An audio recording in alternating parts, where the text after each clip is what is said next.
May mga pa-refreshment tayo. Tulog na yata ako sa massage ni ate. Thank you po. Medyo malawak pa siya. Malawak talaga siya. Face contouring, marami tayong treatment options for that. Favorite na nga natin dito sa ating channel ang mga Botox. Ito na nga po ang ating progress 4 or 5 weeks after na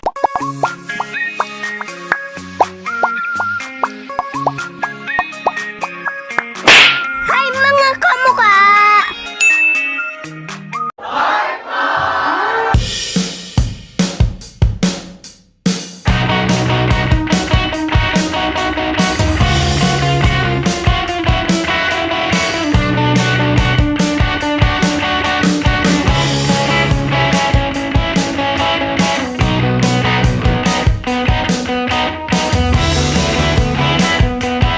Hello sir! Welcome po sa Drevan Clinic.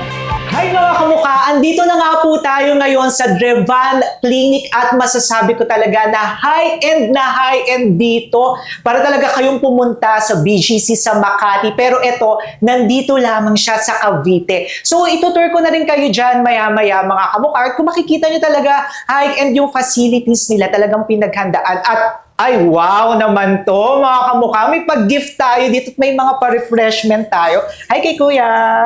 Hello po! Ayan.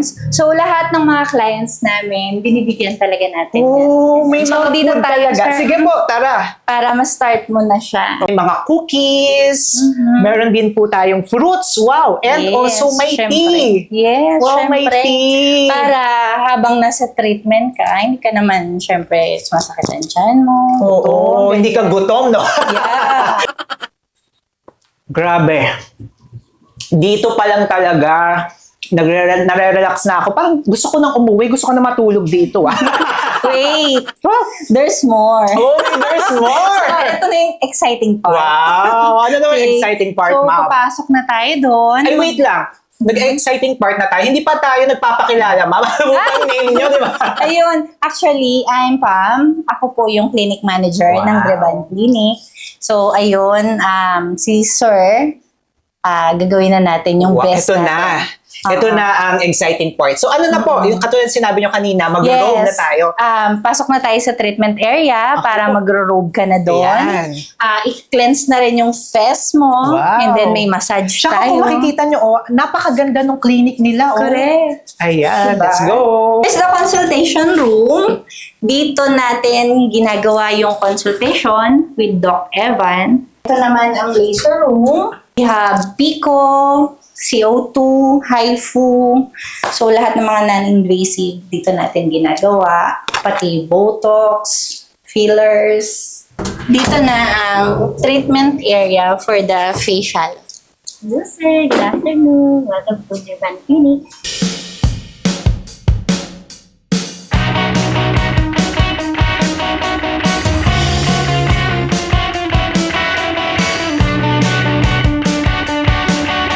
Hello po. So, start na po tayo ng facial massage. Wow, may pa-facial massage Yes. sila dito. Oh.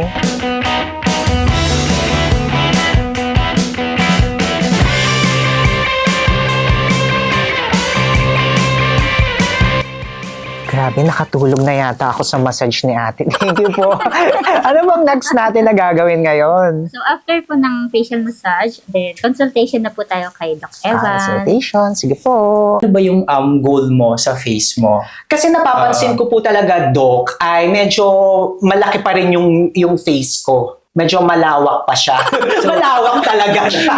For the face contouring, marami tayong treatment options for that. Meron tayong, pwede tayong initially mag-machines, like mga HIFU, and then we can go sa mga injectables, no? Mga neuromodulators like Botox for the jaw, and then Mesolipo with RF for the fat ng face. What would you recommend po based po doon sa mga binigay niyo na options? And para rin sa mga iba po natin na mga kamukha na almost the same din po sa akin na parang gusto or gustong i-achieve.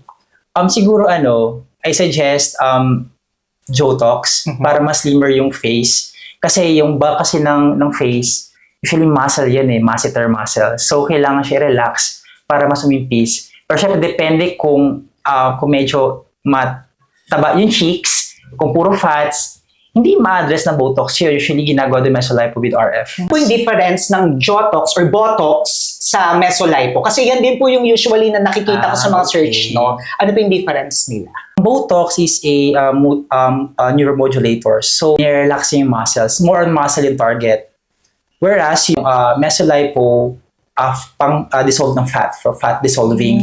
So, magkaiba sila na-address. After po ng assessment or consultation nyo, Doc, ano po yung next na gagawin po natin? Ang next step natin is mag-take tayo ng photo para makita natin yung before And after. Siyempre, kailangan mayroon tayong documentation. Oh. Okay, proper documentation. Kaya, huwag kayo magtaka kapag yung mga doctors nag-take ng photo before ng procedure kasi very important yun sa atin pareho.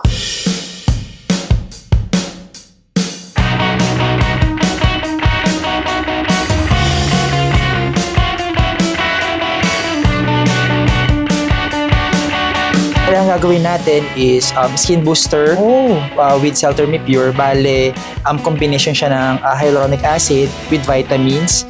So, ang effect niya, bale, magkakaroon ka ng plump na skin, okay? Parang glass skin appearance. Ngayon, maglalagay tayo ng anesthesia. Okay, Ma'am Ann? Okay po.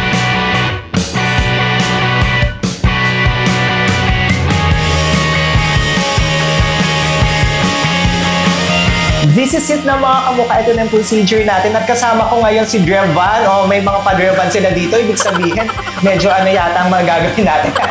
Dok, kakabahan ba ako dapat? Hindi naman. Sobrang bilis ng procedure. Ayan. Sobrang tolerable lang ng konting pain. Yan. Pero it's all worth it after, okay? Tolerable lang yung pain. Okay, let's go po.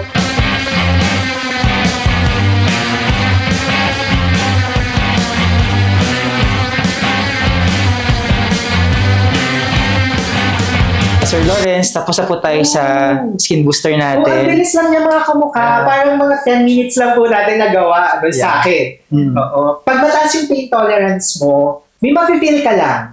Parang nai-inject siya, pero after that, okay naman siya sa akin. Yeah. Pag mababa ang pain tolerance, yun yung medyo no? Pero sa akin, hindi. Ano po pala yung aftercare nito, if ever, Doc? Di ba, no washing ng face for at least 8 hours. And then, bawal ka muna magpa-araw. So, iwasan mo muna yung mga activities na may expose sa sun.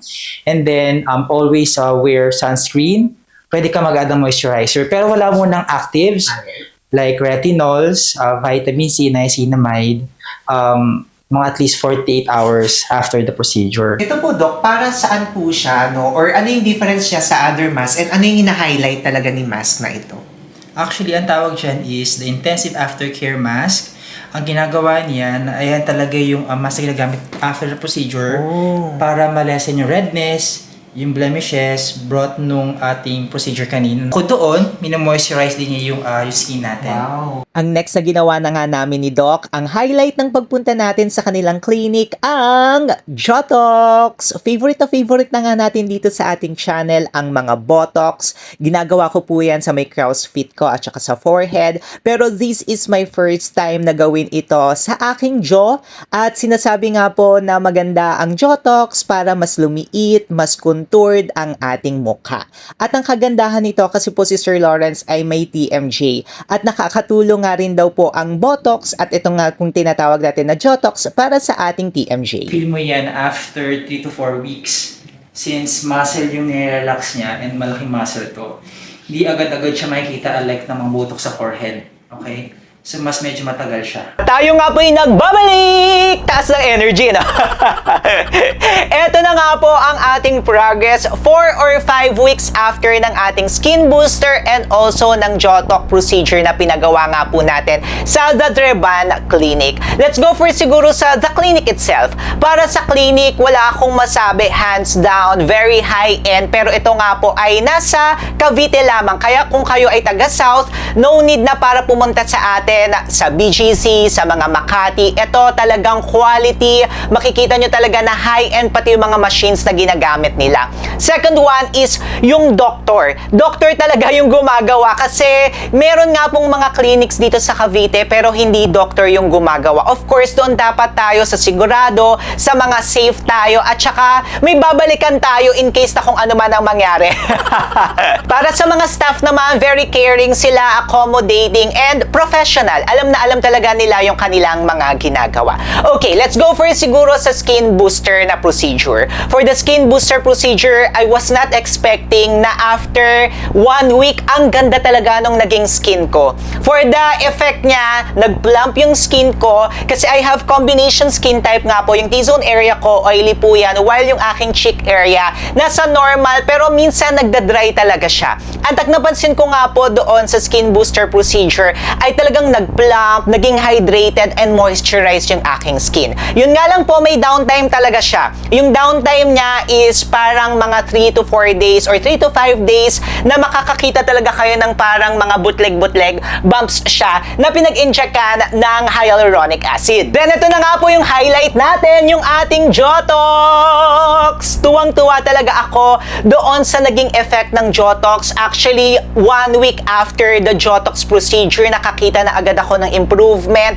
Tapos, yung 2 to 3 weeks, and then ito nga po yung pinaka 4th week natin, kitang-kita ko talaga yung difference. Yes, there is really visible results akong nakita. Kung makikita nyo nga po ngayon, dyan, fina-flash natin sa ating skin. Yung picture po sa left side natin ay taken a year ago. Kung makikita nyo, medyo chubby talaga yung face ni Sir Lawrence. Then, kung makikita naman po natin yung sa right side, ito po, this was taken days ago lamang yan, mga kamuka. Kitang-kita talaga natin yung difference silang dalawa. Lumiit po yung aking muka, yung joko na contour, pero lagi ko nga rin pong sinasabi ito, mga kamuka, dapat hahaluan nyo po yan ng healthy lifestyle, mag-exercise rin po tayo, wag lang tayo basta aasa sa mga procedure na ating mga pinapagawa. Kailangan combination talaga yan.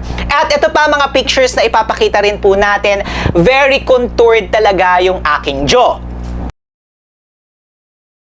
Alam niyo naman mga kamukha na very honest tayo dito sa ating channel kapag ayaw natin, sasabihin natin. Pati kung ano yung mga dapat nila i-improve. Pero ito talaga, very happy ako and a satisfied customer. Kaya may basbas to ni Sir Lawrence. Kaya kung gusto nyo nga rin po i-try yung ganitong procedure, yung mga pinagawa natin, message nyo na po sila sa kanilang social media sites. Ayan yung sa Devan Clinic. Wala pong kita dyan Wala akong commission dyan mga kamukha. Talagang nag-share lamang po ako sa abot ng aking makakaya kasi ako nga po ang inyong human guinea pig at nagustuhan natin ang kanilang service. Sabi ko nga po sa inyo kanina, kung gusto nyo pong magpa-fresh, it must be combination of different products and procedures. And kung gusto nyo nga pong mag-take ng mga supplements, kung glutathione ba yan or kung gusto nyo ng collagen, pwede ba silang pagsabayin? Aba, may separate video tayo dyan mga kamukha. Handa si Sir Lawrence. Ayan po yan. Syempre, mag-subscribe kayo kay Sir Lawrence or Road to 200,000 na po tayo. Paano ba yan mga kamukha? Balis na po ako. Kita-kits sa next video natin. Click nyo muna to!